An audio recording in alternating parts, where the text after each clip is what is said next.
Greetings, fellow travelers, vagrants, explorers, wildlanders, and welcome to episode 61 of the Retro Wildlands. My name is Nomad, and this is my gaming podcast where I like to share my thoughts and experiences with a video game that I've discovered or rediscovered while roaming the gaming wildlands. Thank you very much for tuning in to the show today. Whether this is your first time venturing into the Retro Wildlands or you're an expedition veteran at this point, I'm really glad you decided to take some time and join us. Dee Dee, our canine expedition leader, will be around momentarily to welcome you, but he's been pretty busy as of late. Dee Dee and Dexter, who is Dee Dee's brother from another dog mother, have been working really hard to make sure we have plenty of wood for the fire and the drink cooler is stocked. I still don't know how they do it all without any thumbs, but I'm thankful that they're around to give me a hand. Or should I say paw, especially for all of their hard work today. It's a momentous occasion today as our expedition is set to re-explore some familiar ground now that we have a few years under our belts and arguably a little bit more experience. It's also the perfect time as the weather around here is getting colder, the days are getting shorter, and we can hear the moans of something being carried by the wind. On today's episode, we're doing something slightly different.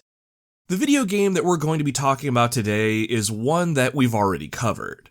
In fact, this game was featured on the very first episode of the show.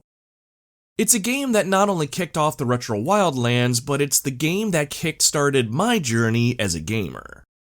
I had the privilege of replaying this game recently on a live stream, and I fell right back in love with the game all over again. And it was fun talking to those who decided to show up live, and I had a blast recalling the memories I had with this game.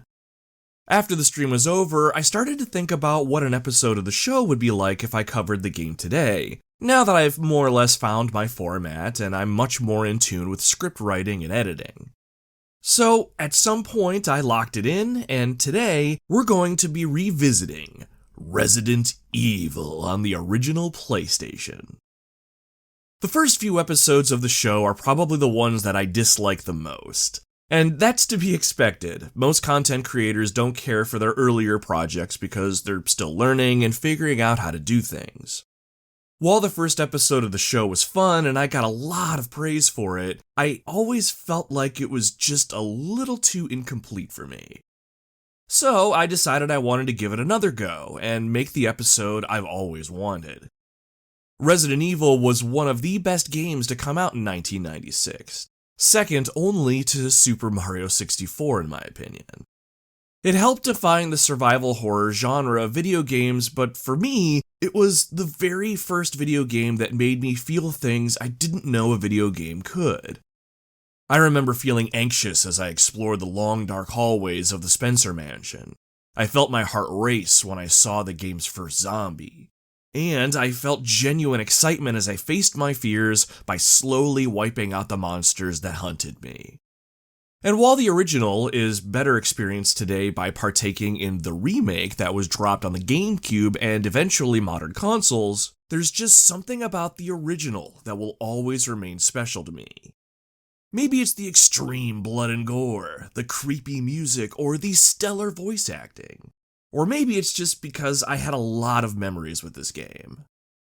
Regardless, you can't deny that this game is one of the greats, and while I do agree it has not aged particularly well in the grand scheme, I think it has aged like a fine wine, and I'm very excited to tell you all about it and share with you some of my favorite childhood gaming memories.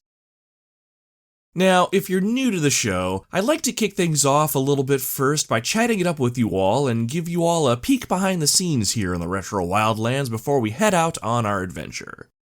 Depending on what's on my mind, I'll usually talk about what's going on with the show, what's happening in my personal life, what games I might be playing, or whatever else I feel like moaning like a zombie into this here microphone. I'll also take some time to read and respond to any comments I received about Resident Evil from our Wildlands community on our social media pages, so those who had some thoughts or memories they wanted to share can do that there.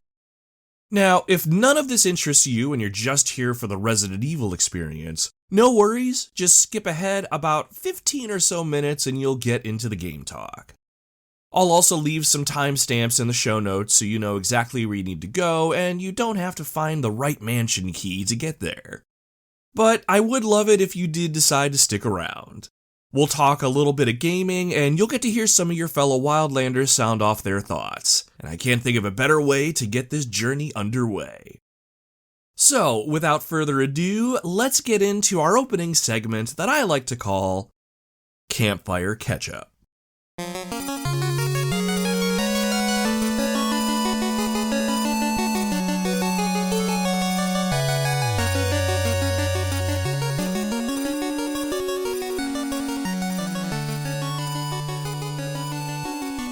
So the one thing that's been on my mind lately has been my backlog of games.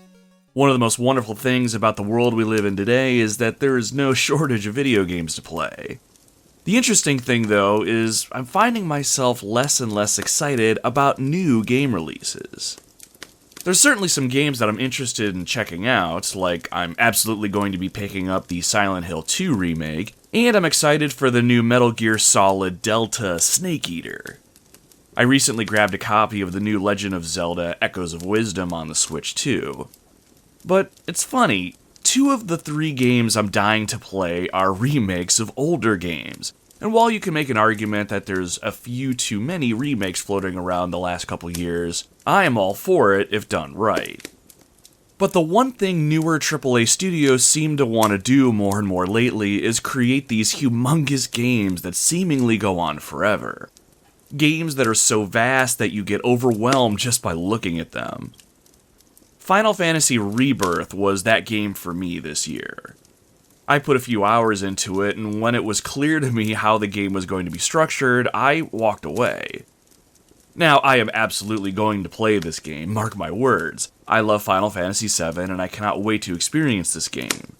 But 47 hours just to focus on the story, and 100 hours to do that and the mass majority of side content? I just can't. I mean, how many games on my backlog can I finish in 100 hours? I know some people would say just play what makes you happy, and I do, trust me. But man, games are just too damn big lately. Which is why, while I'm sampling and playing old retro games for the show, I'm starting to gravitate back towards indie games. And even though adding it to my collection just makes the backlog grow, I've recently added one indie game I'm very excited to play, and I've already started too. Developed and published by Retroware, Iron Meat is scratching an itch for me that I had no idea I had. This run-and-gun shooter is more or less Contra on the NES. The game controls mostly the same, has similar power-ups, and has the brutal NES difficulty. The graphics are simply amazing, and what sealed the deal for me was the amazing metal-inspired soundtrack, which you can switch out for a retro-sounding one. Like, who does that? Who goes through all the effort? Retroware does, that's who. I absolutely think you should check this game out if you like run-and-gun shooters. It has a difficulty toggle, so it's not completely balls to the wall if you don't want to go that hard, but one of the other selling points to this game is the couch co-op. I haven't played this game with anyone yet, but I mean to ask my stepson and see if he'll throw down with me and try and defeat the meat. Plus, it takes maybe 2 hours to finish the game, and there's optional replayability in the form of achievements and character skins to unlock. Perfect for my busy life. I absolutely want to do a video review on this game as soon as I'm finished, so I'll be working on that one as time goes on. Speaking of video reviews, I'm in the middle of putting a new one together right now. I have over 250 physical PlayStation portable games at the time of this recording, and I've been wanting to try more of the games I haven't played on the system. I played through one last year that I never got around to writing anything up for, but I finally written and recorded everything I need for a bona fide video review. I just have to sit and edit it. So, depending on when that happens, it'll either be up by the time this show goes live, or it'll be just about done. Be sure to check out our Retro Wildlands YouTube channel if you're at all interested in some of the side content I'm making. No pressure, but if you find yourself in that neck of the woods, know that the expedition is out there as well. And before we move off the backlog, I am proud to say I finally finished Crisis Core Final Fantasy VII Reunion on the PlayStation 5, and I have the coveted Platinum Trophy I feel like I've been going after for far too long. I feel like I've talked about this game ad nauseum over several Campfire Catch-ups now, but I just wanted to say it is done, and I finally have a weight off my shoulders. This game was fun, and while I consider the original on the PlayStation Portable one of my favorite games of all time, I just wanted this experience to be done.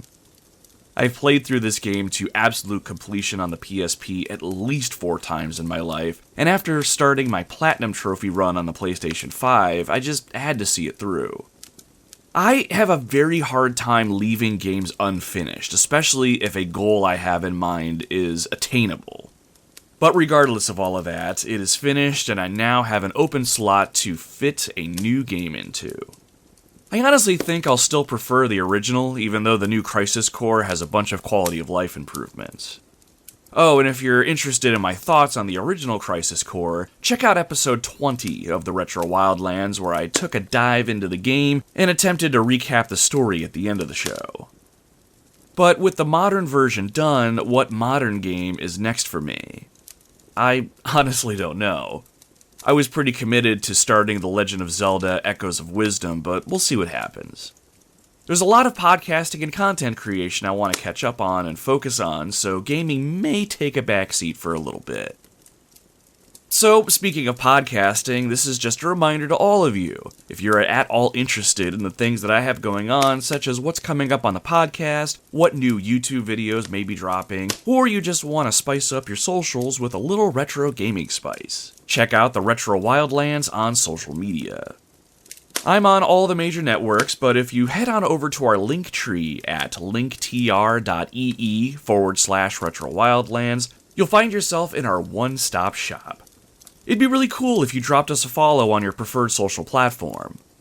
More than anything, I've always had a good time talking to people through comments on our post, so if that's something that interests you, you are more than welcome to join us. Beyond all that, I don't really think I have much else that I want to mention this episode. I'm very eager to get into the meat of the episode with all of you today. I've often thought about how I would do our first ever episode over now that I've landed on a show format that I like, and I'm getting better at editing audio into something mildly entertaining. So, I think it's time we get into it, my friends. Let's get into the reason that you're all here today. Let's talk about Resident Evil on the original Sony Playstation.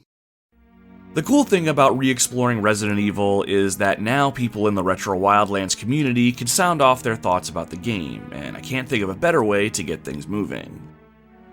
We had a couple comments come in when I put a call out for them on our social media pages, and one that came in through the SuperPod Lounge, the Discord server for the SuperPod network, where you can find me and a lot of other awesome people if you're interested in joining up. Our first comment came from the Turbo Force 1984 over on our Instagram page. And I have to say really quick, 1984 is one hell of a year, my friend.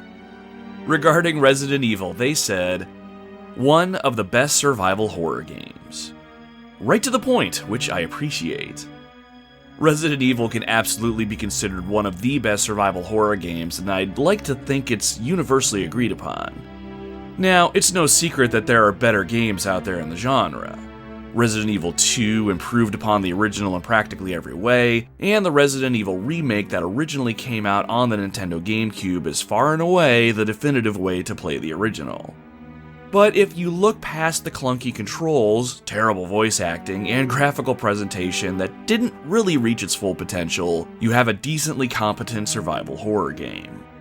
The tank control scheme will probably alienate anyone who doesn't like them or anyone who has a hard time learning them, but I encourage anyone who hasn't played this game before to at least give it a chance. It's a great way to see where some of the greats originated from. Next up, we got a comment from Resi Claire Redfield, who chimed in over on our Twitter/X page under the handle @nostalgia_REBH. When asked to drop their comments, thoughts, or memories about Resident Evil on our socials, they said, "If I tell you, I won't be able to stop talking about Resident Evil." And you know what, Claire? That is fair. I've gotten a chance to talk to you a bit during some of our Resident Evil live streams that I've done, and after seeing the content that you put up on your Facebook page and everywhere else, you do seem like the type that could go on forever. I feel like I'm the same way a lot of the time. This franchise has really evolved into something grand, and it all started with this very first game.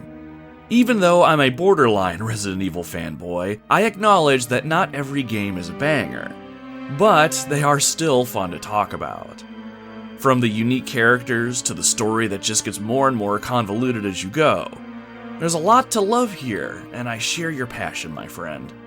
It all started somewhere, and it's always fun talking about where it all began, with the original Resident Evil on the Sony Playstation.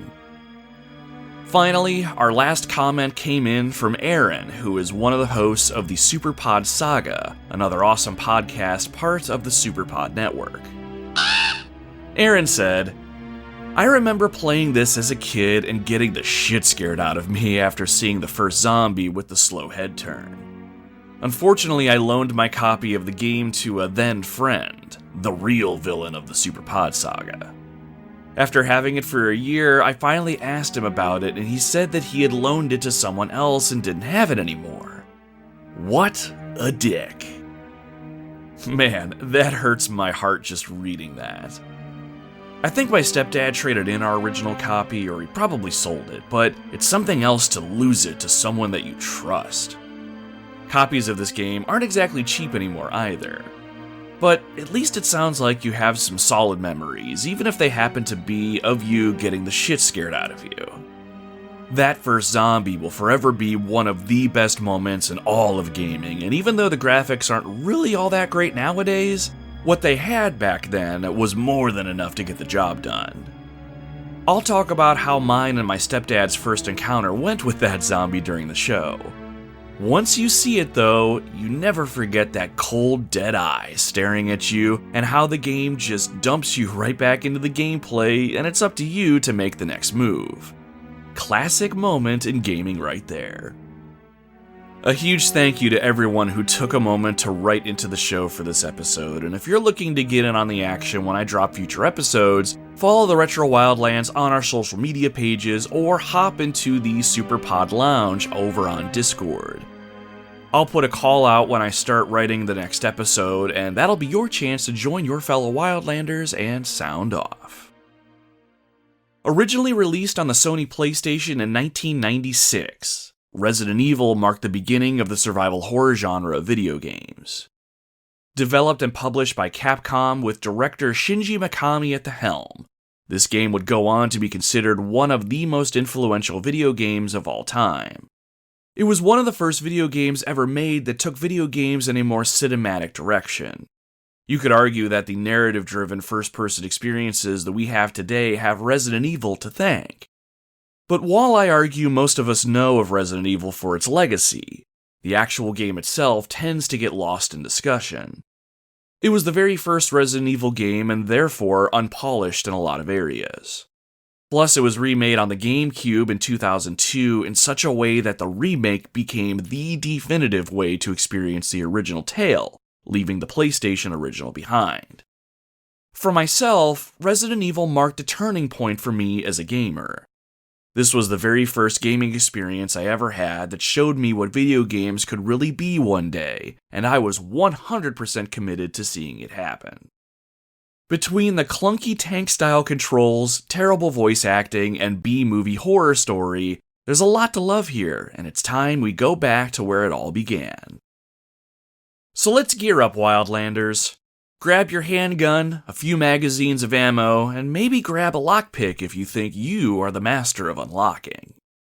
The STARS Bravo team has gone missing in the Arclay Mountains, and as a member of Alpha Team, it's up to us to find them and solve the grisly murders that keep happening in the area. After finding Bravo team's downed helicopter, we're eventually led, or should I say chased, to a secluded mansion in the middle of the woods. Alpha team has escaped into the mansion, where they thought it was safe. Yet...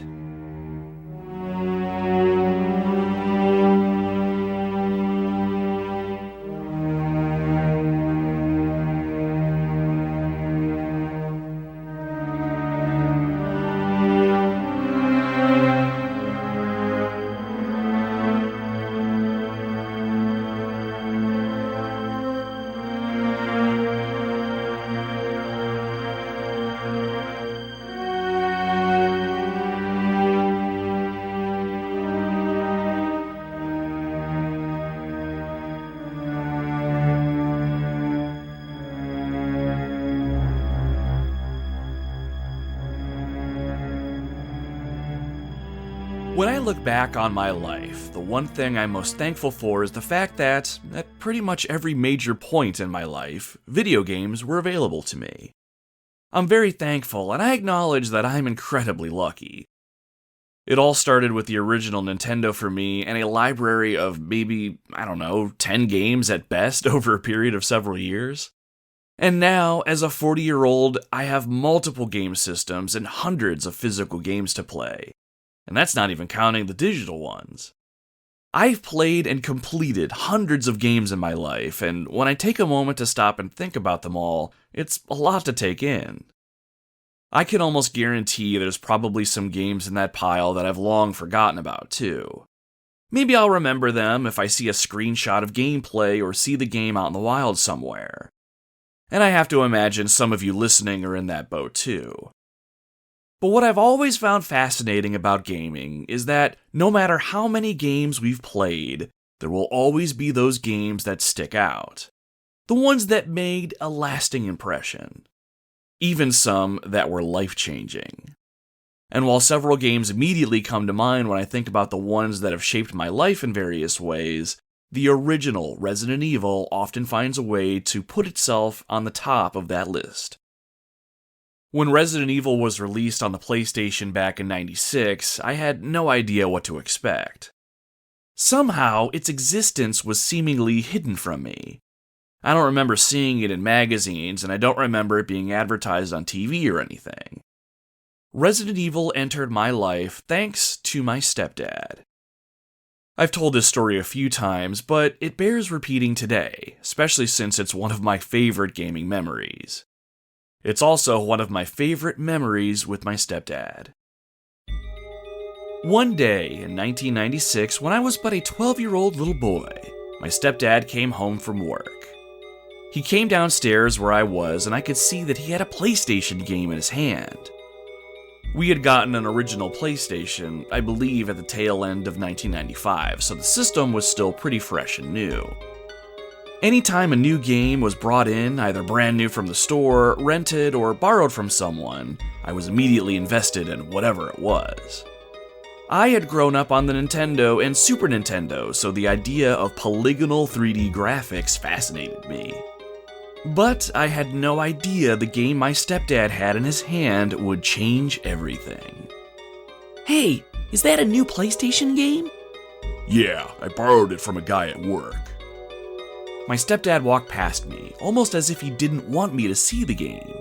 I leaned in a little, trying to catch a glimpse of the cover art. So, what is it? My stepdad stopped, looked at me right in the eyes for almost a little too long.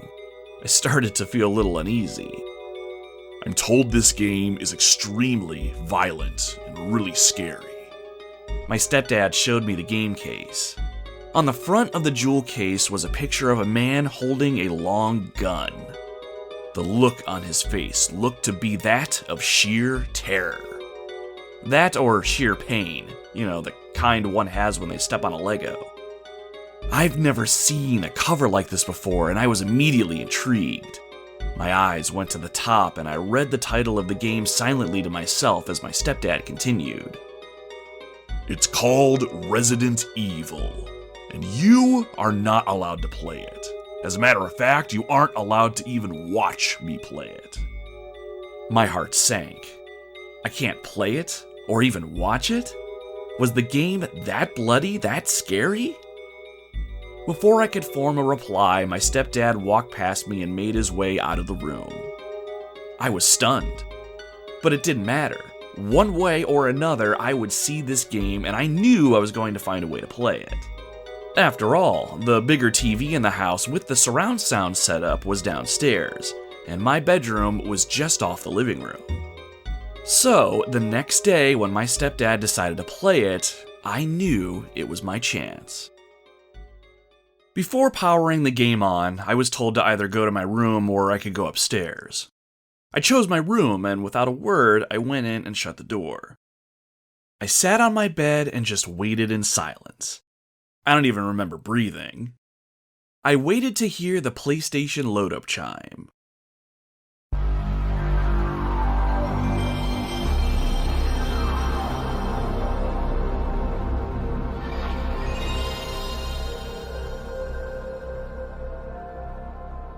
It was at this point I slowly made my way to my hands and knees and crawled over to the door. Why did I crawl on my hands and knees? No idea. But when I got to the door, I waited and held my breath again. After the load-up chime, there was silence for a little bit, but then I heard what I would later learn was the Capcom logo coming up on screen.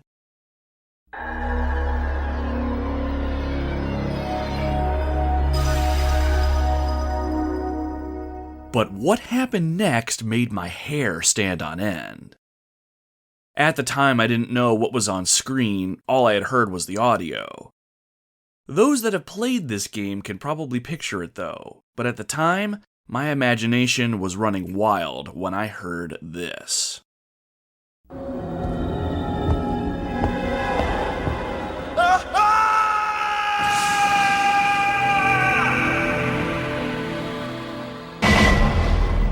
Holy crap, what just happened? What was that scream for? Just, what was this game? At this point, I couldn't just sit in my room and pretend. I needed to see this thing for myself. I very, very slowly placed my hand on the bedroom doorknob.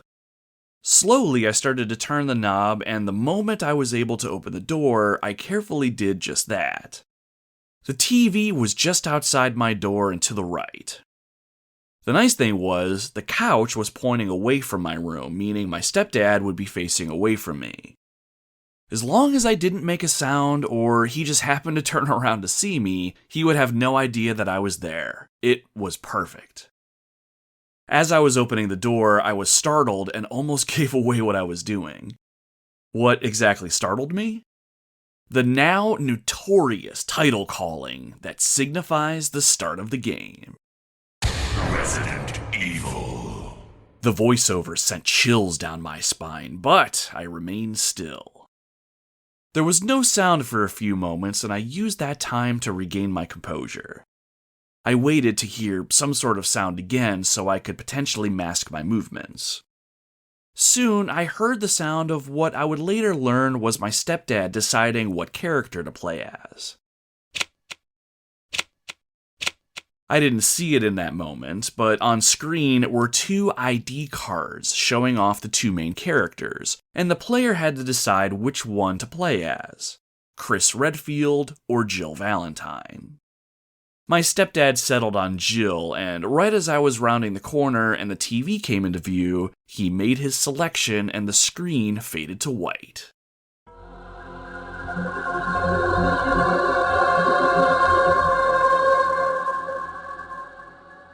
I made it around the corner, still on my hands and knees, and I had a decent view of the TV at this point. I was content to just stay where I was at, but I wasn't content for very long. Soon, the now notorious opening movie started to play. Ominous music started to swell up, and on screen, I could see July 1998 appear.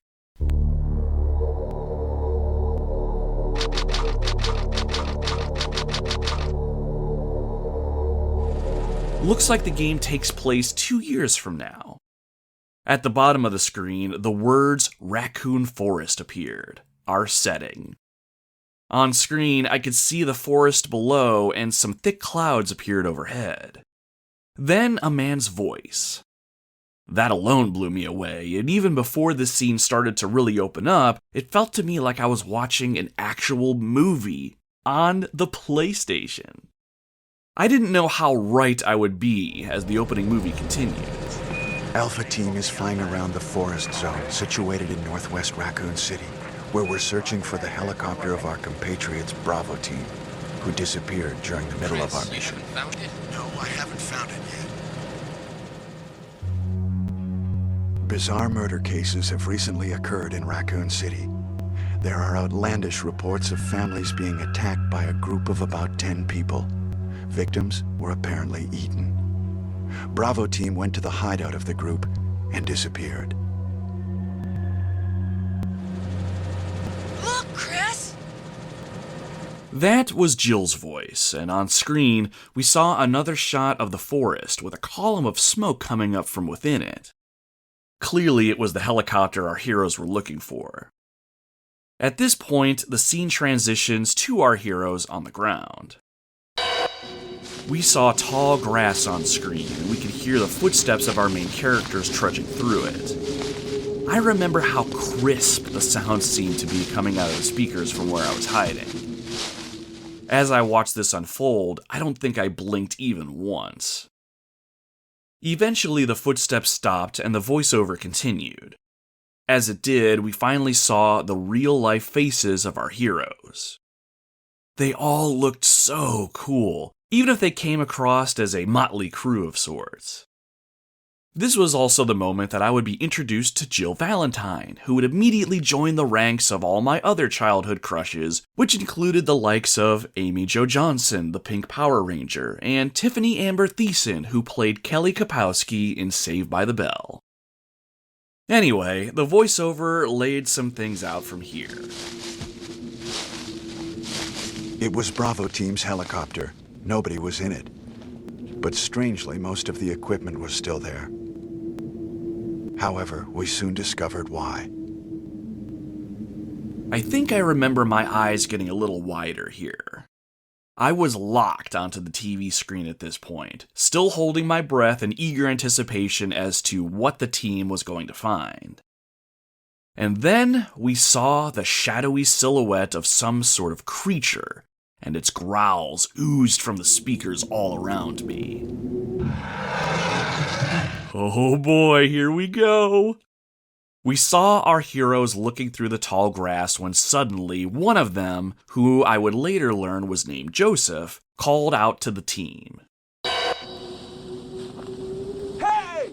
Come here! But it was also clear that Joseph wasn't alone.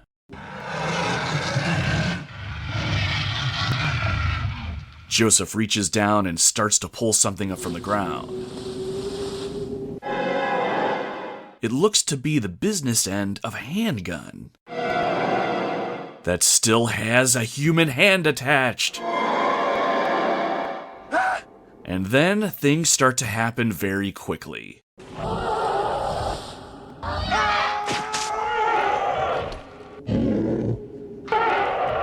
The monster that's been skulking around in the shadows makes a mad dash towards Joseph and starts to rip into him. His screams pierce the night sky like a sharp knife. Jill cries out in horror, though this moment always made me tilt my head a little as Jill's mouth didn't quite line up with her voice. But never mind about that. 12-year-old me didn't care about that voiceover quality, and you shouldn't either. Joseph! At this point, our heroes start to fire on the creature.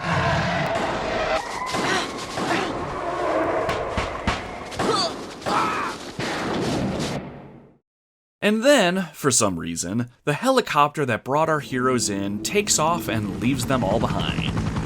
No! Don't go! We later learned that the pilot, Brad Vickers, is just a straight-up coward, and he leaves his team to fight the unknown threat. What a dick. Oh crap, that thing is still out there. Our heroes immediately get the hell out of there and start to run through the tall grass, taking pot shots at the unseen monster.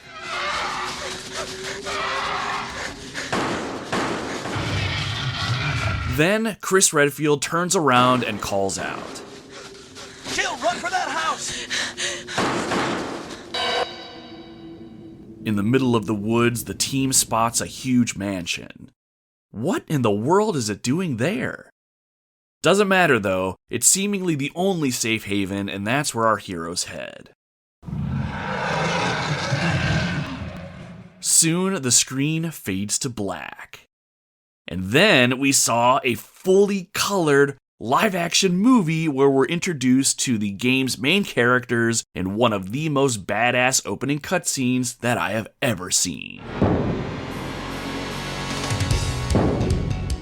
Chris Redfield.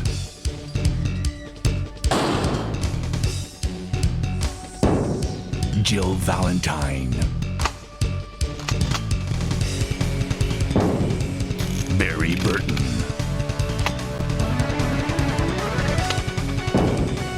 Rebecca Chambers. Albert Wesker.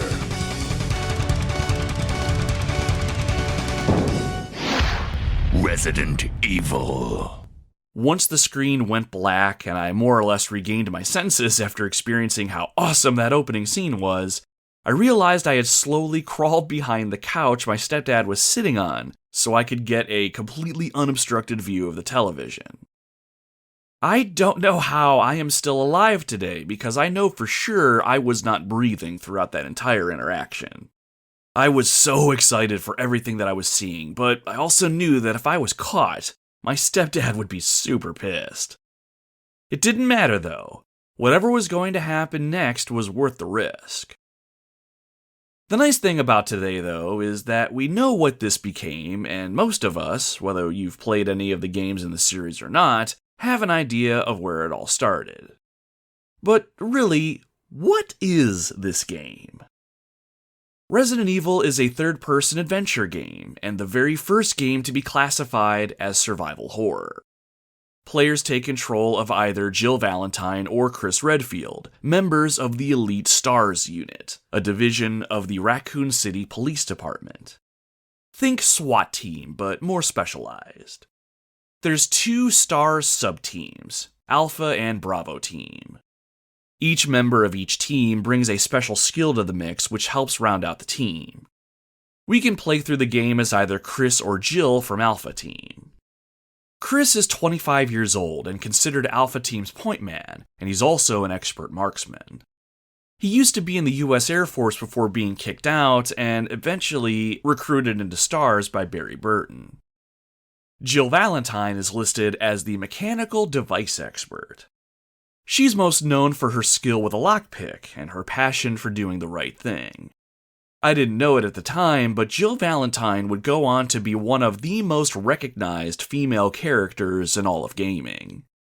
What made her likable was the fact that she wasn't overly sexualized and she was just as skilled as her male teammates. That alone drew me to her when I was younger. She wasn't the damsel in distress, and she also wasn't an overpowered, highly skilled killing machine. She was competent, cool, and collected, but it was clear even she was uneasy and fearful as the events of the game played out. I always appreciated that in a character, regardless of their gender. Anyway, I'm getting off on a tangent. While I love Chris as a character as well, I'll always have a soft spot for Jill if that's not evident. Gameplay-wise, while both characters play and function the same, there's 2 big differences. First, Jill doesn't take as much damage as Chris does before dying. Makes sense, Jill is not as built up physically as Chris. But the other key difference is that Jill can carry more items at once than Chris can. Chris can carry 6 items while Jill can carry 8. Because of that, even though Chris is the more physically stronger character, Jill's playthrough is usually easier since you can carry more weapons and healing items at once. Whenever I play the game today, I tend to default as playing as Jill. It's not just because of her extra item capacity, but I find the events in her scenario to be more interesting. I learned later that my stepdad's work friend knew the differences ahead of time and told him to start with Jill, which is what he did. Alright, let's get back to the game. The anticipation of what's going to come next is killing my 12-year-old self. After the screen went black, a few painstaking moments went by, and then some words appeared at the bottom of the screen. They have escaped into the mansion where they thought it was safe. Yet. After a moment, the game transitions to actual gameplay, and we see 3 people entering the main hall of the mansion. Jill, Barry Burton, and STARS captain Albert Wesker. Looking around, Barry and Wesker take in their surroundings. What is this? Wow, what a mansion! Jill looks around and notices their party is 1 member short. Captain Wesker, where's Chris? Wesker shakes his head but says nothing. Jill instinctively runs towards the front door, but Wesker puts up a hand. Stop it! Don't open that door! But Chris is... A single gunshot can be heard, and everyone stops in their tracks. What is it? Maybe it's Chris. Now, Jill, can you go? I'm going with you. Chris is our old partner, you know. Okay, let me handle this. Barry and Jill head to a pair of double doors, leading Wesker to hold down the main hall. The tension in the air was thick, and already it was hard not to get swept up in the mystery. Now, by today's standards, the voice acting you just heard is pretty terrible. Stay alert! My God, that was awful. I read once in an article, and forgive me, I can't remember where exactly, that mentioned that one reason the voice lines were so bad was the bad Japanese to English translation. The voice actors weren't even really given anything to work with as far as story or scene setup goes, so the actors would just read the lines as they saw them, which is why some lines like, Where on earth have you been? sound the way that they do. Just a fun little fact for you all. But going back to 1996, I didn't think these voice lines were cheesy or bad at all. The fact that there were voice lines in any capacity was fascinating to me, and I hung on every word. Once Jill and Barry make it to the door, the screen went black and we're shown a sort of first-person view of the doors. After a moment, the doors swing open. And then we move inside the next room. On a technical level, the door opening animation was done as a way to mask the time it took for the PlayStation to load up the next room. But it also became a fantastic way for the player to still remain plugged into the game during the loading process. It was pure genius on a design level. After we pass through the doors, they shut behind us. And we find ourselves in a large room. Everything is silent, but the silence is soon pierced by the sounds of a ticking grandfather clock somewhere in the room. On screen, Jill and Barry look around. After a moment, Barry tells us where we are. A dining room. Barry walks further into the room and the camera settles back on Jill. At the top and bottom of the screen, the black bars that were present fade away, signifying that control has been given to the player. It's in this moment where Resident Evil truly begins.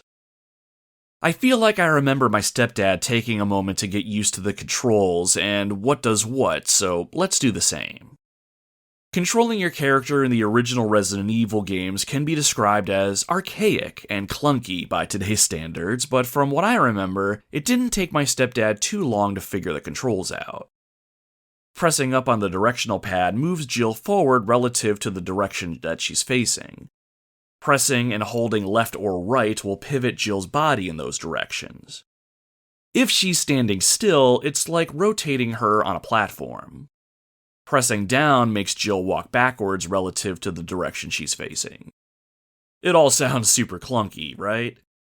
These are what we call tank control, since you're basically moving your character on screen like a big battle tank. This control scheme would become infamous over the years, with many people developing a love or hate relationship with it. If you didn't grow up with it like my stepdad and I did, it can be very hard to jump into nowadays. But back then, I don't remember my stepdad or even myself when I got a chance to play the game having a really hard time with these controls. I mean, it's all we had to work with, and we weren't about to complain about how this game was going to control, especially as we traversed this awesome game world.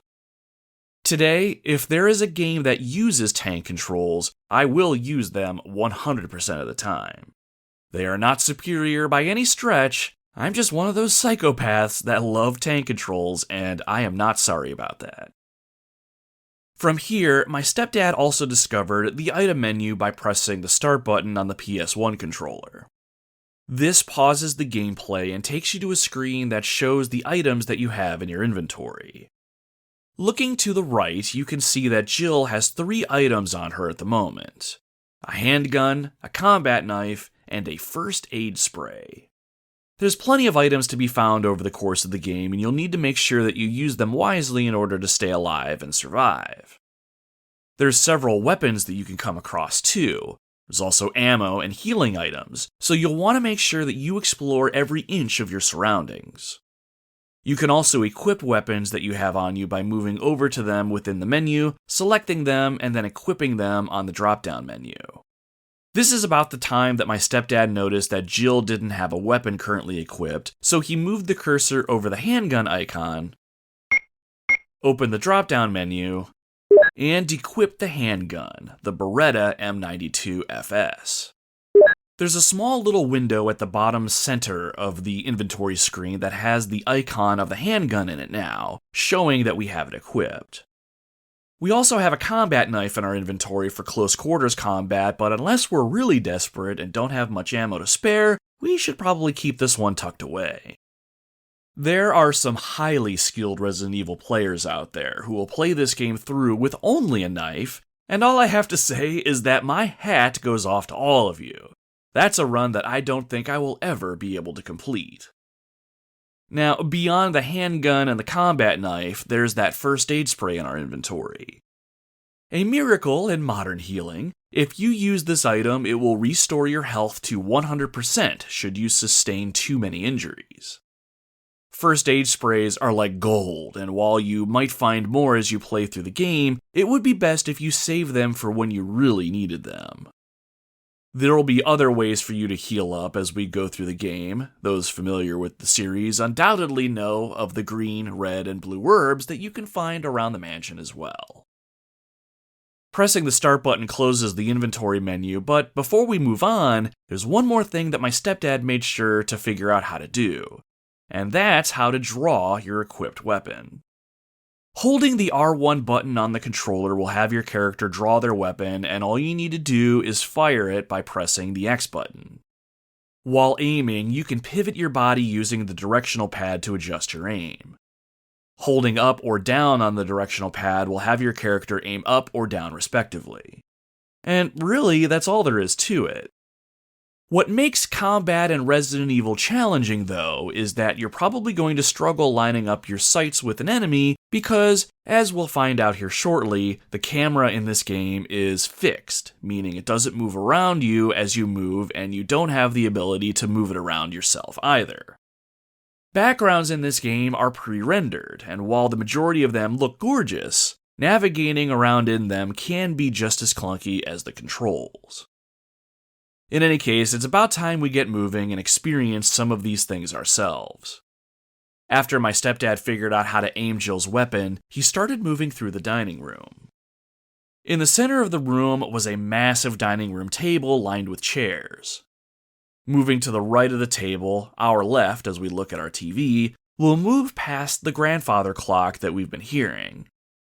There's certainly something about it that stands out, but nothing we can do with it for now. We can examine it and other items in the environment if we press our X button, but doing so doesn't really tell us anything we don't already know. It's a clock, and it's ticking. As we move, the camera view changes and soon the view moves to Jill's backside. We can see a fireplace at the end of the room, and it's around here that Barry takes a knee. As soon as we get close to him, the black bars at the top and bottom of the screen reappear, and another cutscene in real time plays out. What? What is this? What is it? Blood. Jill, see if you can find any other clues. I'll be examining this. Hope this is not Chris's blood. We're given control of Jill again, and it's up to us to move forward while Barry stares blankly at the blood on the floor. My stepdad noticed a doorway to the right of the fireplace while the cutscene was happening, so he immediately went to it, opened it up, and passed through. We find ourselves in a hallway. The walls are a dirty off-white, and the floor is wooden. There's no music playing in this area, it is completely silent. The way that the camera is positioned, we can go either up the screen or down it. My stepdad elected to go up, finding several other doors along the hall. I remember feeling very tense in this moment, and my mind raced with what we might find ahead. I was again holding my breath at this point, not just to avoid discovery as I hid behind my stepdad, but because I was genuinely locked into what was happening on screen. Without the sounds of the ticking clock, all that could be heard was Jill's combat boots walking along the hardwood floor. As my stepdad made his way back to the bottom of the screen, the camera shifted and we could see the hallway opened up to the right-hand side. But what was over there was obstructed from view. My stepdad moved to the right, and what happened next would be seared into my memory for the rest of my life. The screen went black for just a moment, and a CGI cutscene started to play out. As if watching the scene play out from Jill's point of view, we see what looks to be a person hunched over something on the ground. The sounds of something wet could be heard, and the figure's head was bobbing up and down slightly. I squinted my eyes in order to figure out what I was seeing. The person's head was an off-white color, and it had no hair. What the hell were we looking at? Then a snapping sound, like bone breaking. And all at once, the person turned their head, slowly looking back at us. The camera was much closer now, and even with 90s era CGI, it was very easy to see the person's putrid skin and the blood dripping from its mouth. There was one single dead eye looking right back at us. Seemingly that eye was looking at me.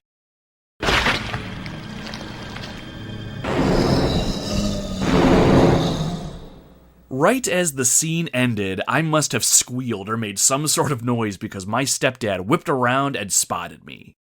I think he was a little tense himself because he snapped at me real quick. Hey, what the fuck are you doing? I stared at him wide-eyed, unable to say anything. My stepdad stared at me for a moment, seemingly awaiting an answer, but my eyes went past him and to the TV screen. Normal gameplay had resumed and the creature we saw was getting to their feet.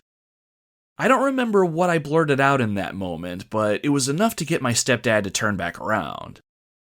The creature, which was clearly a zombie, started walking towards Jill, arms outstretched.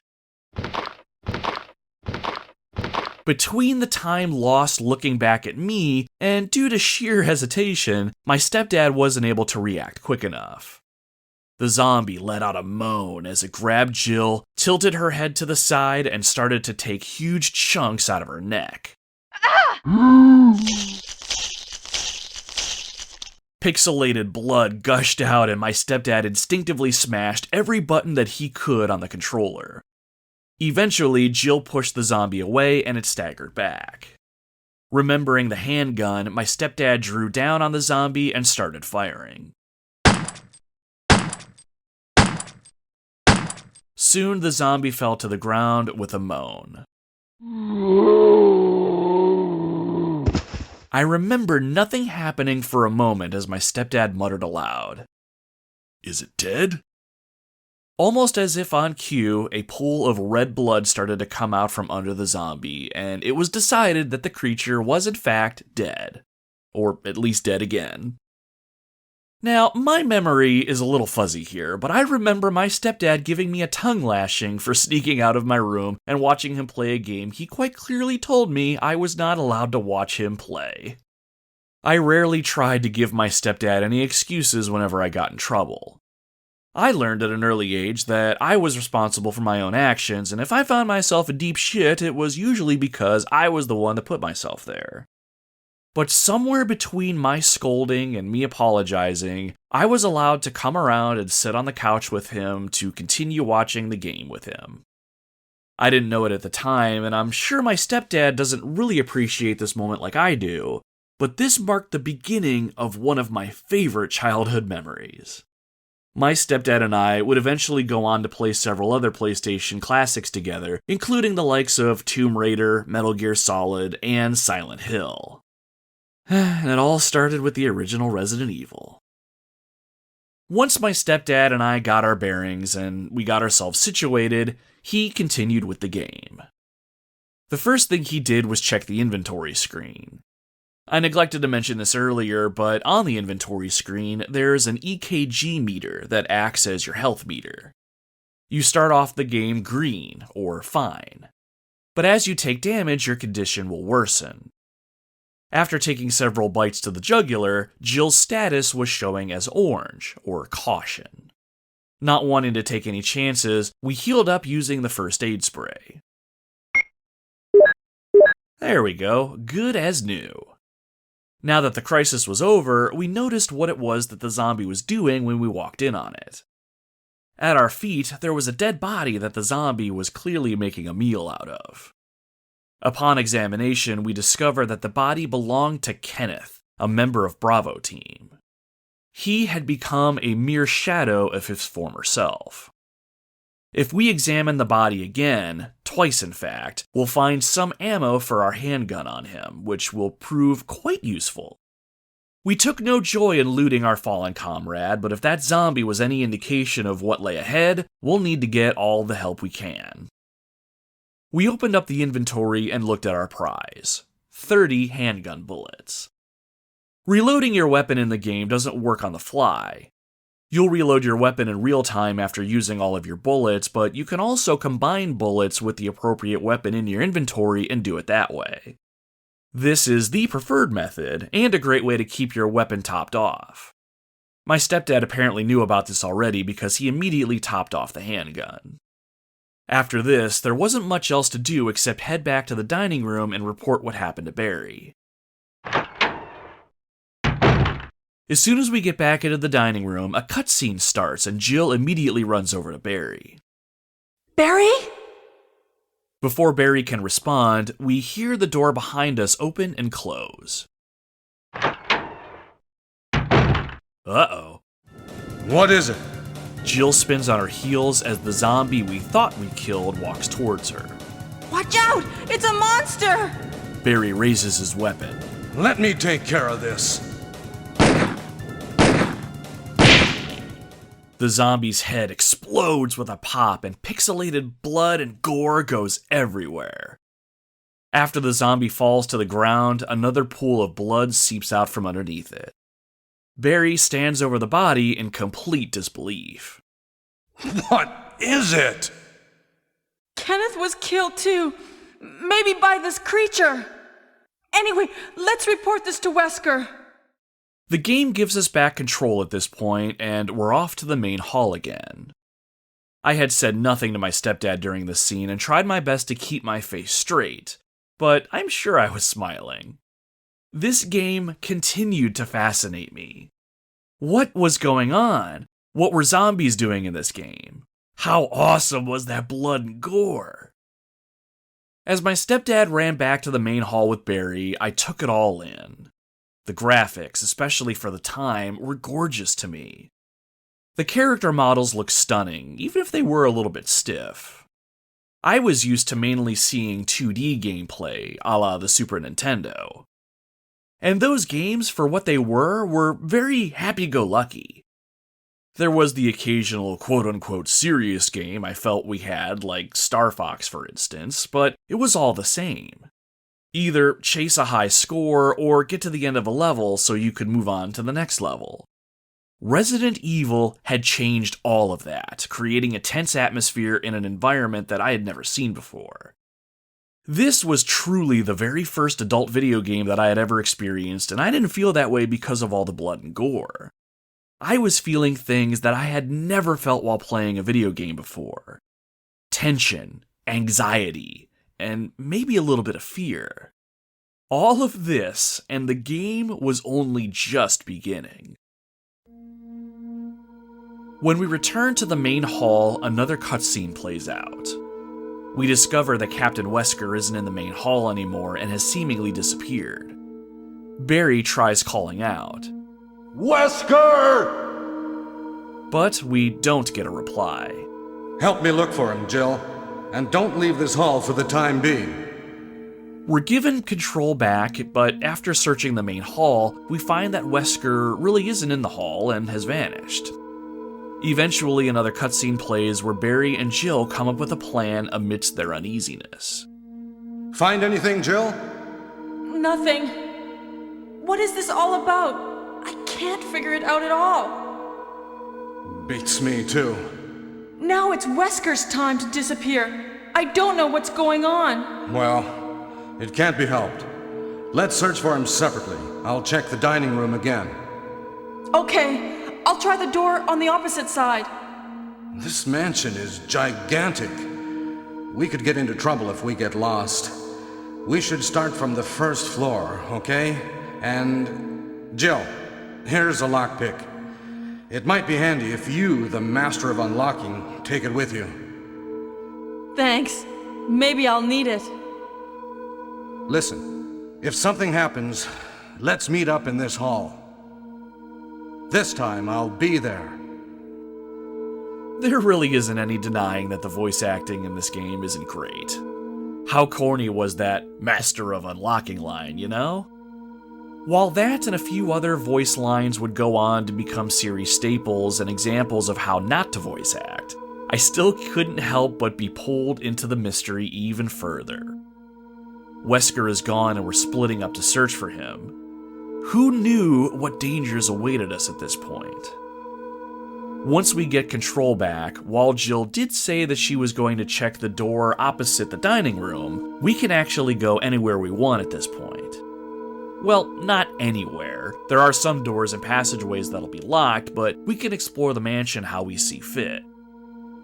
Now, one of my favorite things about Resident Evil that really isn't called out anywhere is how certain events will only play out if you go to specific places at specific times. The mansion has 2 stories, and if you ignore Barry and start on the 2nd floor and explore, certain things happen up there that may not happen at all if you don't explore downstairs first.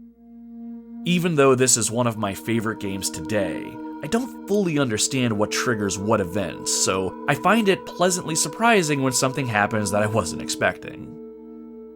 As we continue our journey with this game, we'll highlight some of my favorites. There's a few that are pretty iconic for what they are, and we'll explore those as we go. For our first ever playthrough, my stepdad and I opted to follow the game's direction and check out the door on the opposite end of the hall.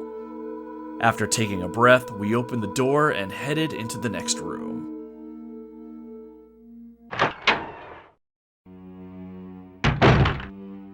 The room we enter is one that I typically call the blue room. The wallpaper is an off blue color and the marble-tiled floor has a blue tint to it as well. In the center of the room, we can see a statue of a woman drawing water into a pot of some kind.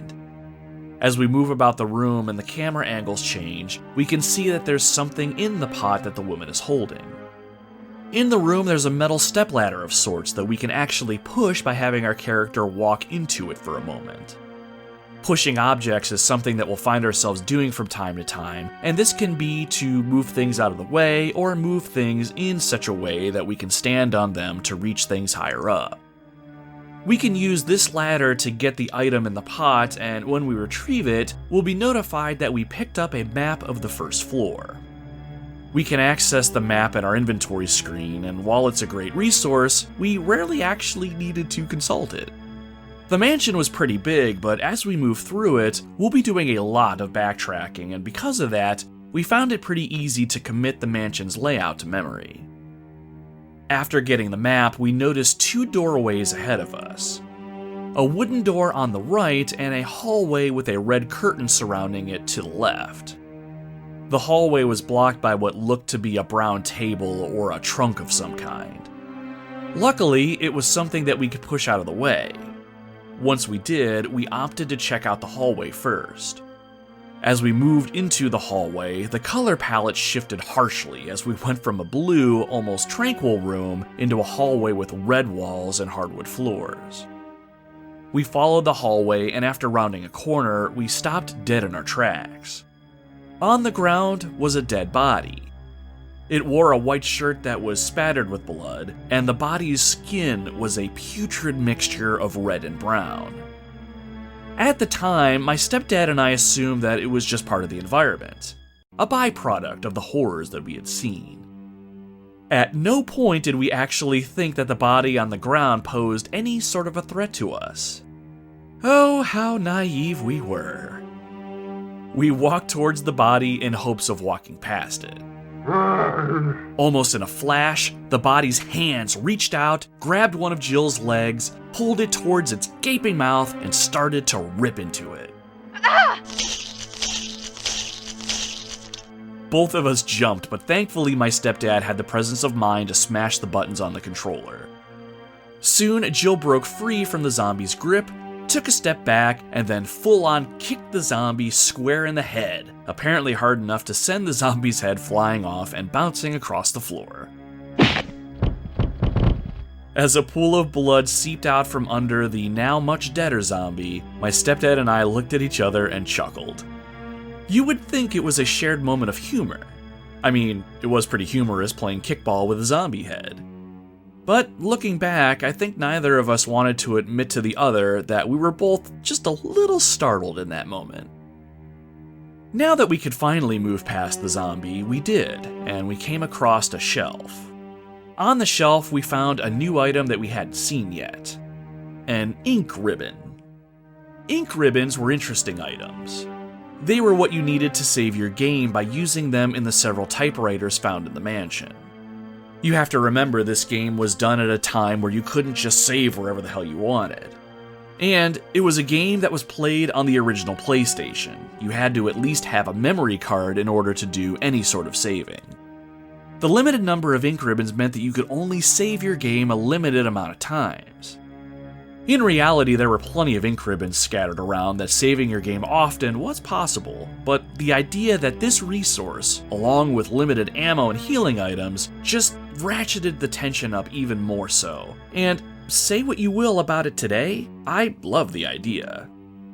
Some more modern games give you this ability now if you really want a harder challenge. Hardcore mode in Dead Space 2 comes to mind, where there's no checkpoint system and you can only save your game 3 times, period.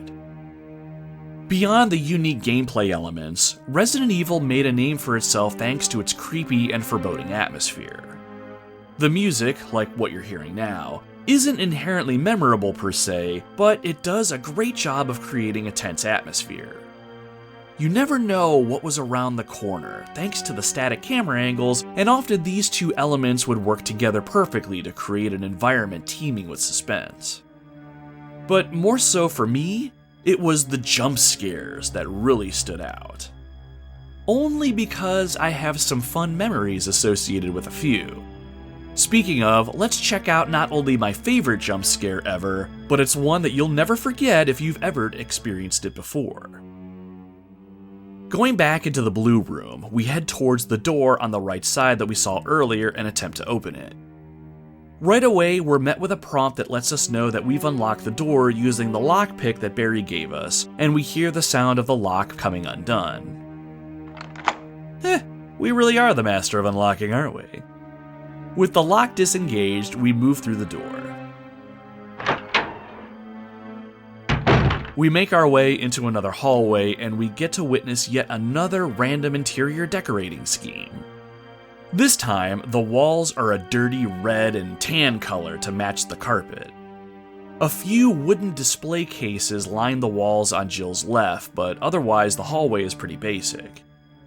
Jill's boots hit the carpet one by one as she walked forward, our ears tuned in for the slightest of noises.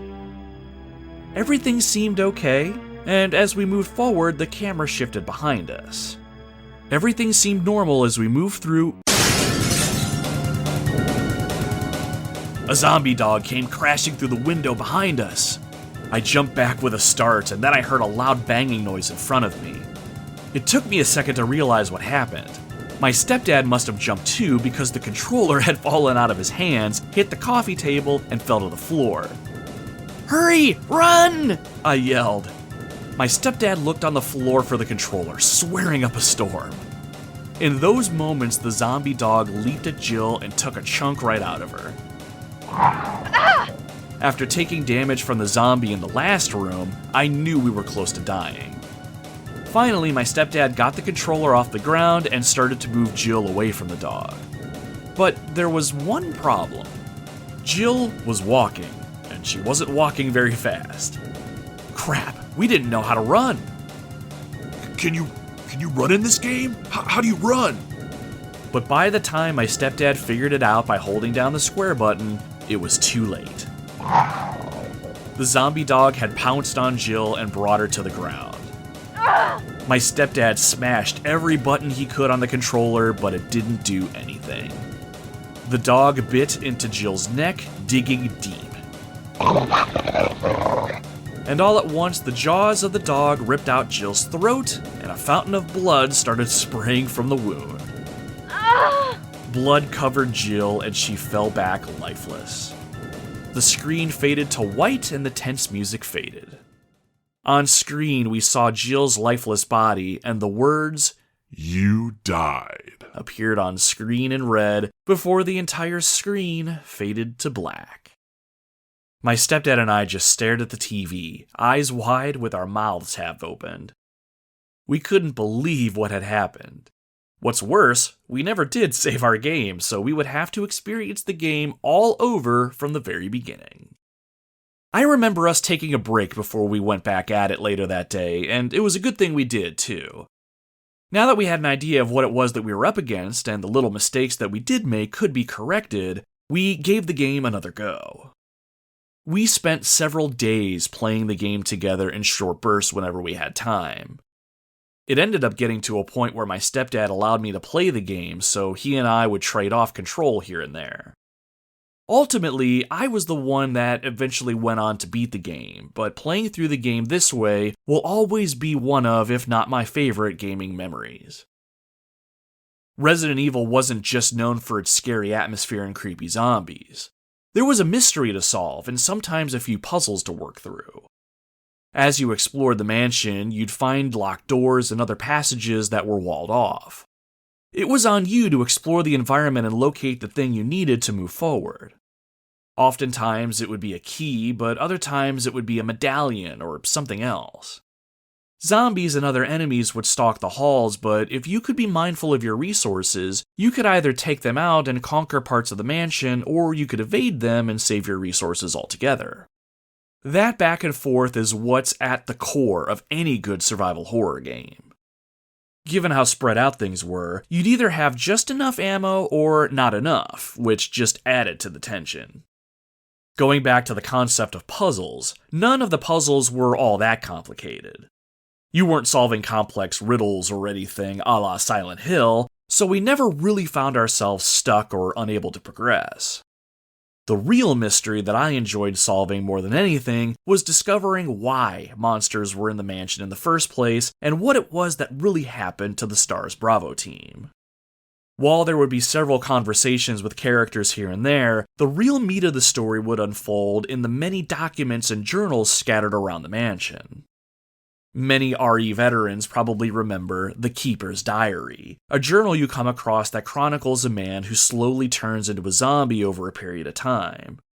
You get an idea of what happened in the mansion and how whatever was happening to the Keeper slowly warped his mind and slowly putrefied his body. It's not groundbreaking writing or anything, but I always loved this diary and how dark a picture it painted.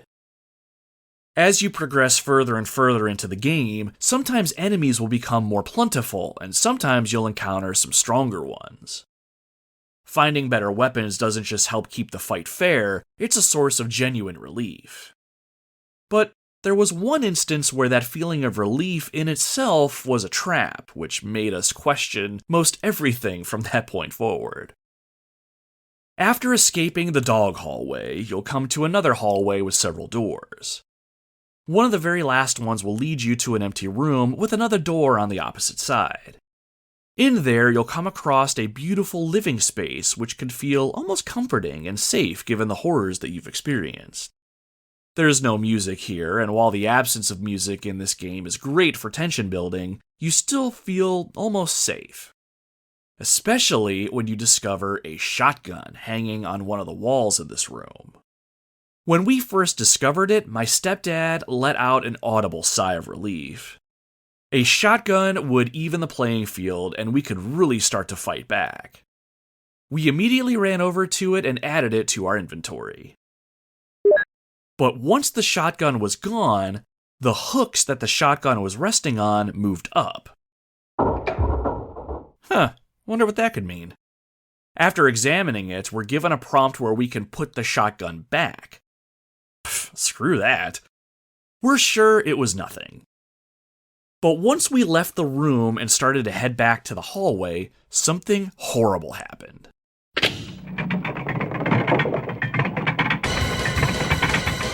The ceiling was starting to come down on us.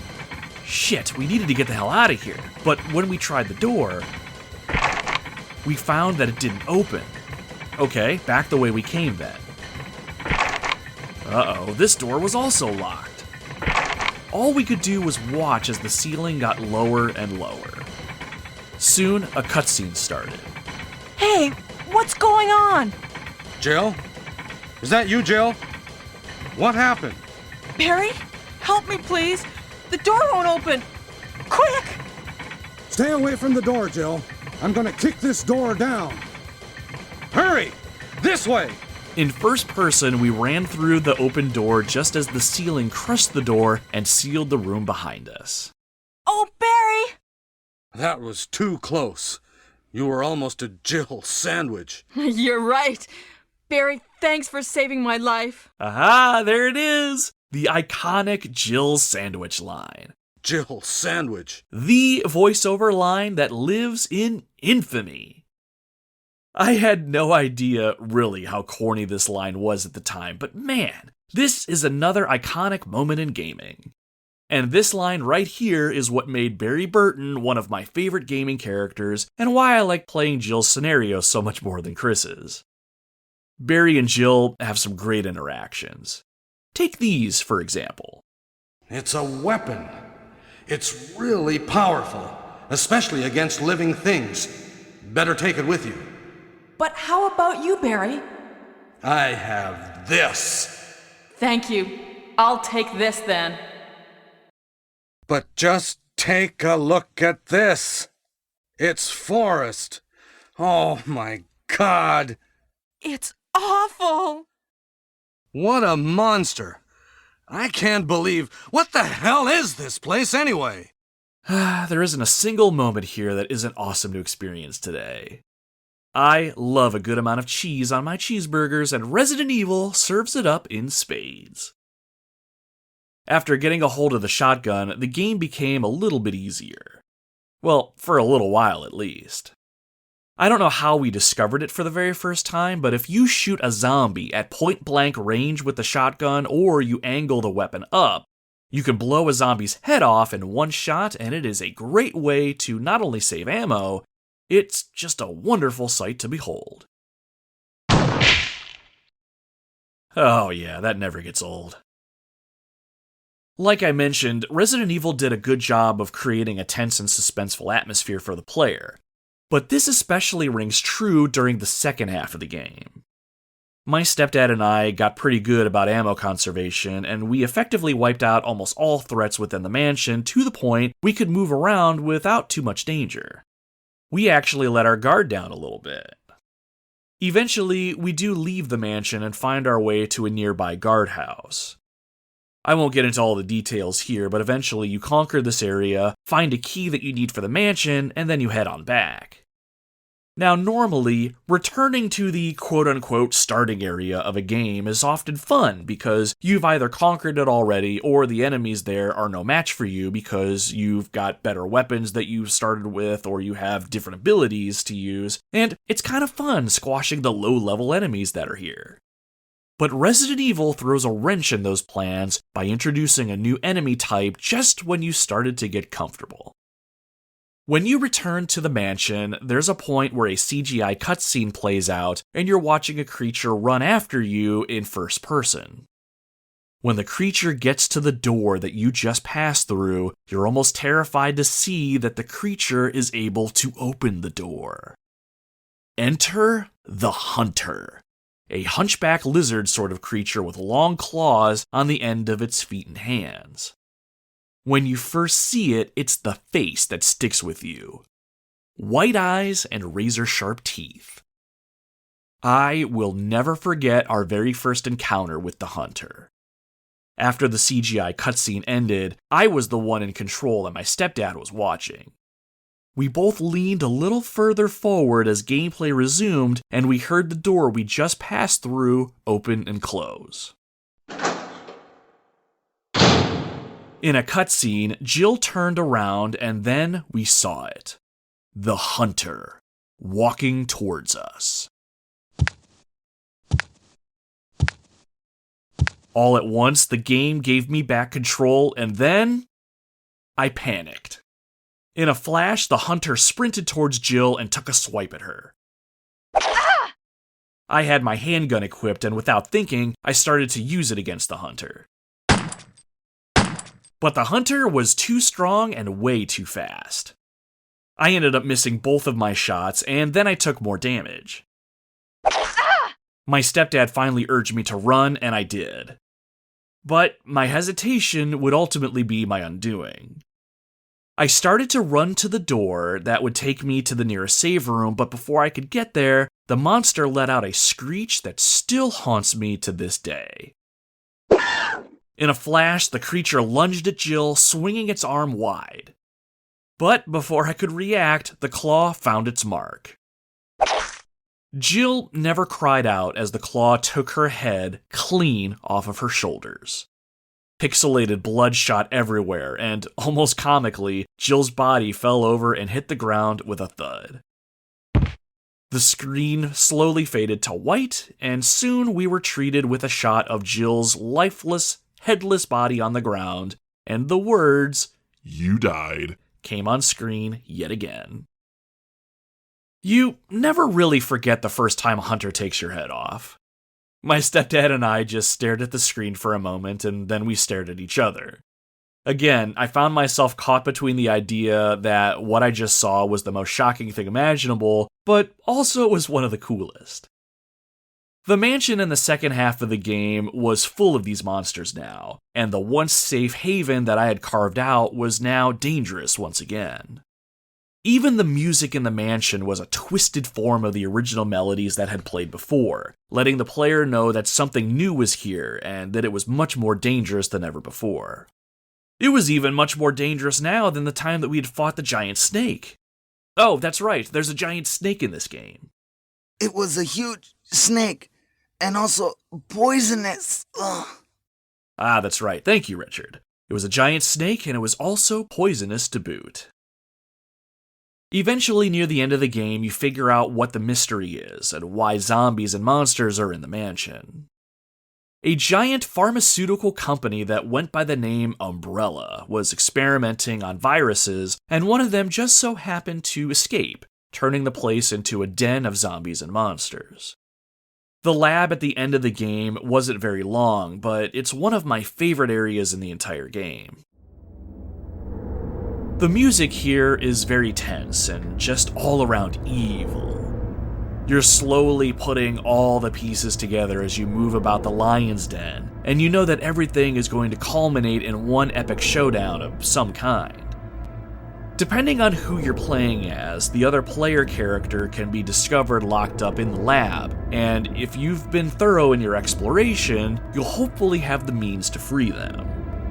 Whether or not you do can impact one of the various endings that you get at the end of the game. But at this point, I was the one who was most in control, and my stepdad took a back seat while I drove the gameplay. While he was, and probably still is, a competent gamer, I had the gaming experience to see us through. I got really good at Resident Evil over time, too. I remember going over to one of his work friends' house, and their kids had a PlayStation. I beat Resident Evil to completion in about 2.5 hours, and these kids thought it was just the coolest thing. It was really fun showing these kids how awesome I was at this adult game, and that stands as another favorite childhood memory for me. But back to my stepdad and I'll always remember finishing the game for the very first time with him. We knew the end was near after we discovered the ultimate monster, a large creature known as the Tyrant. It was a humanoid creature much taller than any regular person, with an incredibly long claw on one hand. We actually had to do battle with it once and were able to come out on top, but once we left the area, the final countdown commenced. The triggering system has now been activated. All researchers and guards should take cover immediately. Unlock all routes for evacuation. Triggering system has now been activated. The whole idea of the quote-unquote escape sequence never really was my favorite, but you can't deny that they can be exciting if done right. When the triggering system is activated at the end of the game and you realize everything is going to be wiped out in the explosion, it has a way of putting a certain pep in your step, that is for sure. It was pretty clear what it was that we needed to do in order to escape, so my stepdad and I were pretty zeroed in order to see it through. We'd been put through the ringer at this point. We had solved a handful of puzzles, discovered the mystery surrounding the mansion, and we found a way to die a few times along the way. But now it was time to finish things. What started as a slow-paced, blood-filled scarefest that my stepdad was adamant I couldn't play, now turned into the ultimate bonding experience as we worked together in order to escape the nightmare. Make sure you stop by the last save room on your way out. Okay, got it. And I've got a feeling we're gonna want to save. Grab the first aid sprays that we've been hoarding too. I'm sure we're gonna need them. Should I bring the Magnum? We've been saving that one up all game. Yeah, good idea. We planned our last escape and brought everything that we could carry, which, admittedly being our first playthrough, wasn't a whole lot. Though we did find a Magnum, the most powerful weapon in the game, and stockpiled as many bullets as we could for it, so that was the weapon that we were going to wield from now on. As we made our way through the winding passageways, we stopped to rescue Chris so he could join Barry and us as we make our way to the nearby heliport where Brad made one final attempt to contact us. At the end of a long hallway, we found an elevator that we powered up with a conveniently placed battery. As soon as we put the battery in and powered on the elevator, the real countdown to destruction began. There is 3 minutes until explosion. A timer appeared at the top of the screen and started to count down. Oh boy, this is it. I remember my hands tightening ever so slightly on the grips of the controller. Suddenly, the sounds of monsters could be heard coming towards us. Oh no, you must be kidding! After we've come all the way here! Ladies first! Go first, Jill! But Chris! Give me a chance to play nice guy. Okay, I leave it up to you. See you again at the heliport. Barry and Chris offered to hold off the approaching horde while we took the elevator to the surface. When we made it to the heliport, the countdown timer was still ticking. To the left of us was a box on the ground that sort of stuck out, so I felt compelled to examine it. Inside was a flare. Perfect, we can signal Brad with this. After adding it to our inventory, I ran to the center of the heliport and used the flare from my inventory. Jill bent down and lit the flare, and after a moment, it flew skyward. Nothing happened for a few moments, but then soon, sounds from the helicopter's rotor blades could be heard, and it seemed like the nightmare was finally over. But that would have been too easy. The camera changes, and we're shown a corner of the heliport.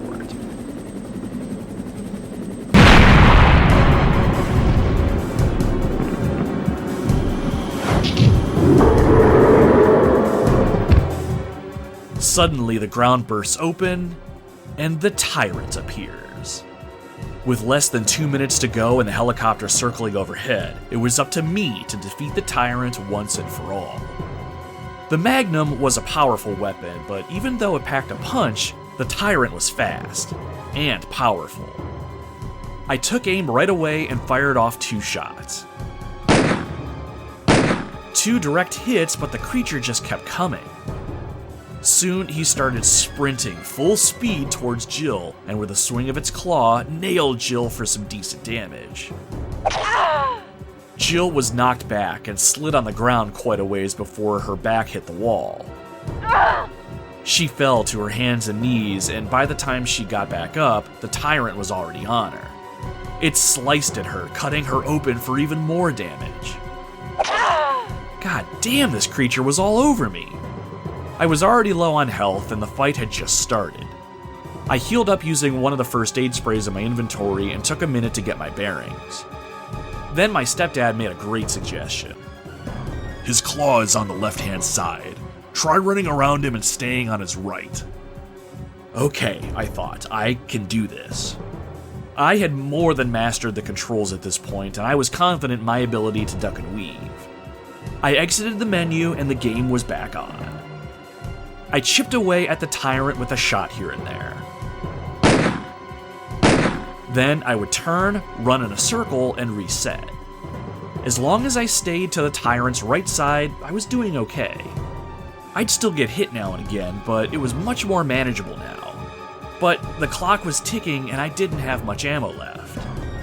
I think somewhere in here my mom had called out to my stepdad and I that dinner was ready, but we paid her no heed. This was it, and I was not going to fail. Finally, with around 30 seconds left, something fell onto the center of the helipad. Oh shit, is that a rocket launcher? Brad from the helicopter called out on a loudspeaker. It's coming! Jill! Kill that monster! You're our Amazon, Jill! Ignoring the corny line about Jill being an Amazon, I rushed over to pick the rocket launcher up. It looked beautiful, and was practically the same rocket launcher Arnold Schwarzenegger used in the movie Commando back in 1985, I think it was. Once I added the rocket launcher to my inventory, I immediately equipped it, trying to ignore the fact that the tyrant was literally on my heels while I was in the inventory screen. As soon as I backed out, the tyrant was right there, stabbing me with its claw. As soon as I was able, I made another circle around the tyrant just like I did before, waiting for the right moment to strike. 20 seconds left. This was it. When I found my opening, I had Jill shoulder the launcher. With what looked like all of her remaining strength, she brought the weapon up, and with my lip curling into a little bit of a smile, I knew the game was over as soon as I pulled the trigger.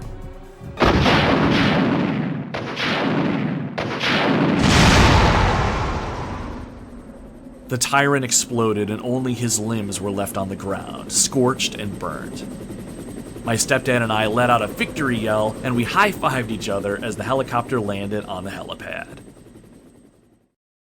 In another full-on movie cutscene like the game's opening, we got to see Chris, Jill, and Barry in the helicopter as it flew away. Eventually the credits would roll, and afterwards we went upstairs to a cold dinner, all the while recanting all the crazy things that happened during our adventure. Of which my mother was completely and utterly confused by. Giant spiders and snakes, ceiling traps, giant green lizard men, zombie viruses, that damn dog bursting through the window. It was an awesome time, and I am so glad I got to share it with my stepdad. At that point in my life, before Resident Evil, I lived a pretty simple existence.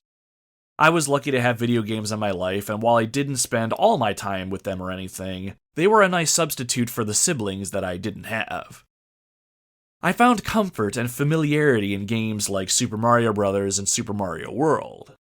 Whenever I wanted to do my own thing or there wasn't anything I wanted to watch on TV, I would power up a video game and let the magic of a high score or completing levels take me. But after discovering Resident Evil and experiencing what it had to offer, I was addicted to how that game made me feel. Like I already talked about, I felt genuine tension and even a little bit of fear as I went through the game. These were feelings that no game had ever made me feel before. More than that, though, Resident Evil brought out in me a sort of primal feeling, which surprised me at such a young age. I think the reason people enjoy survival or survival horror games today is that feeling we get when we're stripped of our everyday feelings and we're put in a situation where we need to survive, and your ability to do so is limited as the resources are that you can find. Back in the before times, before civilization, I'm sure that's all we had on our minds, and I'm willing to bet a lot of that is deeply rooted into us. There's something addicting about shedding everything and focusing on that one singular task: survival. Which is why games like Resident Evil, Silent Hill, Dead Space, and others just resonate so much with me today. As the Resident Evil franchise grew in the number of games it offered and its overall popularity, I couldn't help but be swept up in it all. Shinji Mikami helped create a wonderful game that turned into something special. This series has a cast of fun characters and a storyline that rivals some of Hideo Kojima's best worlds in terms of complexity and sheer batshit craziness, but I can't help but love it. The cheesy B-movie style story and acting coupled with a simple gameplay premise make Resident Evil special to me. The original game on the PlayStation will continue to be one of my absolute favorites. Even though the original was remade on the GameCube and is far and away the definitive way to play, and the original hasn't exactly aged all that well, it'll always hold a special place in my heart for me. No matter what I have going on or what time of year it is, I will always be up to entering the world of survival horror.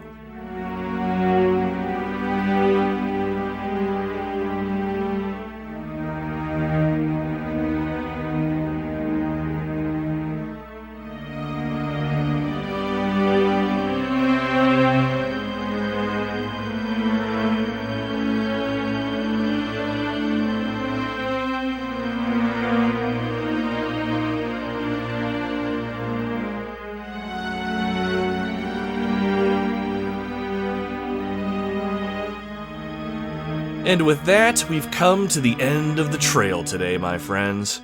This has been episode 61 of the Retro Wildlands, Resident Evil, on the original Sony PlayStation Revisited. Thank you very much for tuning into the show today. I had a really good time going back and taking another run through one of my favorite video games of all time, especially since I have more skill behind the microphone and skill when it comes to audio editing. I hope you enjoyed the show, and I'm probably going to revisit a few more of our very early episodes and have another crack at them as well. Parasite Eve, Turtles in Time, and The Legend of Zelda: A Link to the Past, just to name a couple. Again, thank you very much for hanging out today while I revisited one of my favorite memories as a kid. And to my stepdad, I don't know if you'll ever listen to this show or not, but if you do, thank you again for giving me this awesome memory with you, and thanks for not sending me back to my room when you found me behind the couch. My life would probably have been much different if you did. If you like the show and you want to show it and myself some support, please consider subscribing to it on your preferred podcasting platform. The Retro Wildlands is now part of the SuperPod Network, home of some awesome gaming podcasts and other gaming content, so you can follow us over there at superpodnetwork.com. Other than this podcast, you can check out some other awesome video game-centric podcasts and shows, such as the SuperPod Saga, Gaming Together, A Novel Console, Bar Silence, a video game podcast, and much more. There's blog posts, videos, and tons of other content, so be sure to check it all out. Now, if you really like the show today and you have a few minutes to spare, I'd really appreciate it if you could leave the Retro Wildlands a good review on your podcast platform if you're able to do so. Off the top of my head, you can leave a star rating over on Spotify, but you can leave more substantial reviews over on Podbean, Podchaser, Podcast Addict, and over on iTunes, just to name a few. Good reviews will help circulate the show, but more than anything, it'll let me know that you're liking what it is that I'm trying to do here, and it would mean the world to me if you could give us that good review. But, as always, you are under no obligation to do any of this. Just the fact that you're listening to my show right now is much more than I could have ever asked for, so, above all else, thank you for being here. So, what's coming up next? Now that we're technically past spooky season, it's back to business as usual, I suppose. If you happen to skip over Campfire Catch-up near the beginning of the show, I mentioned that I've been playing through Iron Meat, a new indie run-and-gun shooter that took a lot of inspiration from games like Contra. Because of that, I've really been enjoying going back and just playing through the original Contra again whenever I have a few minutes to spare. Which got me thinking. I have a lot of Contra games missing from my gaming resume. Which is why I think it's time to break out the Super Nintendo again and play the one Contra game I keep hearing is the best. But is it really, though? Well, I'm excited to find out. Next time on the Retro Wildlands podcast, we'll be diving in to Contra 3: The Alien Wars. Also, be sure to subscribe to our social media pages as well as over on YouTube. I'm fixing to release more content over there soon as well. Lots of things happening around here and not a lot of time to do it all, so stay tuned while I continue to churn out what I can when I can. I really appreciate you spending your time with me today, and I hope you're able to join us on our next expedition into the gaming wilderness. Exploring and discovering is fun, but it is a hell of a good time when you're able to join us. Until then, my friends, my name is Nomad, and you can find me roaming the Retro Wildlands.